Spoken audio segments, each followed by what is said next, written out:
আলহামদুলিল্লাহ আলহামদুলিল্লাহ আমরা দীর্ঘ সময় অতিক্রম করে আমরা মহামূল্যবান একটি মাস পেয়েছি, যেই মাসের নাম হলো রজব মাস। আল্লাহ কোরআনুল কারিমের মধ্যে হারাম মাস দিয়েছেন চারটি, অর্থাৎ সম্মানিত মাস চারটি। এই চারটি সম্মানিত মাসের মধ্যে অন্যতম একটি মাস হলো রজব মাস। এই রজব মাসকে আমার আল্লাহ রব্বুল আলামিন বলেছেন, এই রজব মাসটা হলো আমি আল্লাহর জন্য। সুবহানাল্লাহ, আমি আল্লাহর জন্য এই রজব মাস। এখন এই রজব মাস যদি আল্লাহর জন্য হয়ে থাকে, কেমনভাবে আল্লাহর জন্য? আপনার মনে প্রশ্ন আসতে পারে।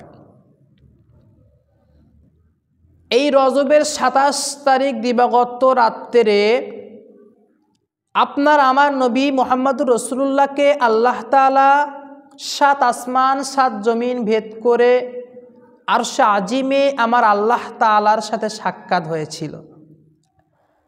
কোরআনের ভাষায় বলা হয় ইসরা, মিরাজ করেছিল, ভ্রমণ করাইছিল আল্লাহ পাক। এই রজব মাসের ২৭ তারিখ দিবাগত রাত্রে আল্লাহ তাআলা মুহাম্মদুর রাসূলুল্লাহকে জান্নাত দেখিয়েছেন, জাহান্নাম দেখিয়েছেন। যাহা কিছু আল্লাহ সৃষ্টি করেছেন সব কিছু আমার নবীকে এই মিরাজের মাধ্যমে দেখিয়েছেন। সুবহানাল্লাহ। এই জন্য এই মাসটা যেহেতু আমার আল্লাহ আমার হাবিবকে দেখিয়েছেন, এই জন্য এই রজবটা কার মাস? আল্লাহ তাআলার মাস। আর রজবের পরে কি মাস? শাবান মাস। এই শাবান মাসটা হলো মুহাম্মদ রাসূলুল্লাহর মাস। কারণ এই শাবান মাসের মধ্যে এমন একটি রজনী আছে, এমন একটি দিন আছে, যেই দিনটার নাম হলো 14 তারিখ লাইলাতুল বারাত বলা হয়।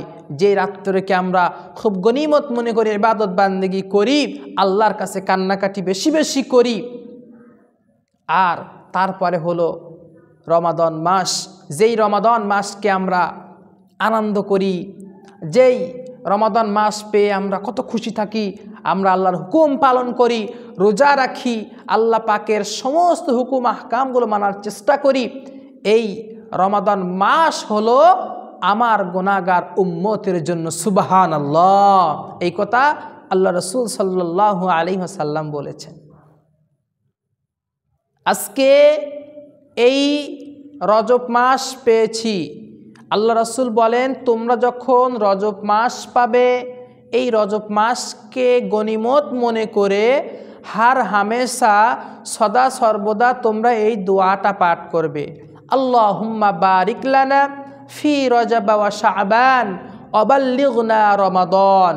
রাসূল পাক সাল্লাল্লাহু আলাইহি ওয়াসাল্লাম বলেন, আল্লাহুম্মা বারিক লানা ফি রজব ওয়া শাবান। হে আল্লাহ, আপনি বরকত দেন, বরকতময় করেন রজব ওয়া শাবান, রজব মাস এবং শাবান মাস, ওয়া বাল্লিগনা রমাদান, এবং রমাদান মাস আমাদের জন্য কল্যাণময় করে দেন। সুবহানাল্লাহ। এজন্য আল্লাহ রাসূল বলেছেন, রজব মাস এবং শাবান মাস, এই দুইটা মাস তোমরা যখন পাবে গনিমত মনে করে তোমরা আমল করবে। গনিমত মনে করে কি করবে? আমল করবে। তো যদি আমল আমাদের করতে হয়, তাহলে কি নামাজ না পড়ে আমল করা যাবে? যাবে না। নামাজ না পড়ে আমল করা যাবে না। এই জন্য সময় আছে ভাই আমার, বোনেরা, আপনাদেরকে একটা নসিহা বোনেরা আমার। এ বোন, তোমাকে বলছি, তুমি কোনো যুবক ছেলের পিছনে তুমি ছোটো না।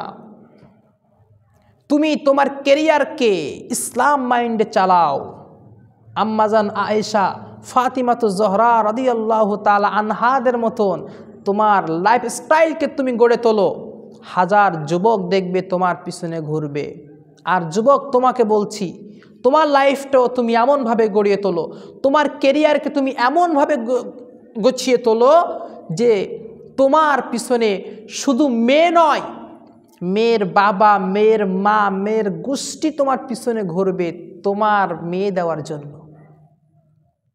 এই জন্য যুবক তোমাকে বলছি, যুবতী বোন তোমাকে বলছি, এই দুনিয়া এই দুনিয়া নিয়ে রঙিন তামাশা, রঙিন স্বপ্ন বাদ দাও, আখিরাতের স্বপ্ন বুকে লালন করো।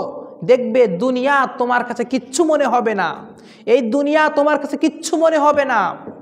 আখিরাত নিয়ে, পরকাল নিয়ে ভাবো, আখিরাতের স্বপ্ন এই বুকের মধ্যে লালন করো যুবক। হে বোন, তোমাকে বলছি আর গোনার পিছনে সরো না বোন। আল্লাহ বলতেছেন ওয়া খালাকনাকুম আজওয়াজা, আমি আল্লাহ সৃষ্টি করেছি মানুষকে জোড়ায় জোড়ায়, একটা পুরুষ একটা মহিলা, একটা পুরুষ একটা মহিলা আমি তোমাদেরকে সৃষ্টি করেছি। আমার সাথে যাকে রেখেছেন আল্লাহ পাক, যে ও তোমার সাথে তোমার বিয়ে হবে, তো আমার সাথে তার বিয়ে হবে। আপনার সাথে যাকে রেখেছেন আপনার সাথে তার হবে। তাহলে কেন আজকে আমরা এই দুনিয়ার মোহে পড়ে, দুনিয়ার এই রঙিন স্বপ্ন নিয়ে, দুনিয়ার ভালোবাসায় আপনি আমি এরকমভাবে উল্লাস করছি, মেতে উঠেছি?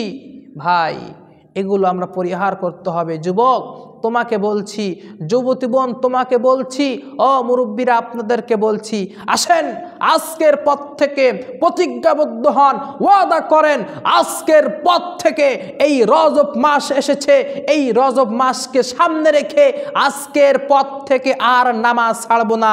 রাজি আছি ইনশাআল্লাহ? আল্লাহ আমাদের তৌফিক দান করেন, আল্লাহ পাক আমাদের তৌফিক দান করেন। আজকের পর থেকে যেন সকল হুকুম আহকামগুলো আমরা মানতে পারি। ওয়ামা আলাইনা ইল্লাল বালাগ।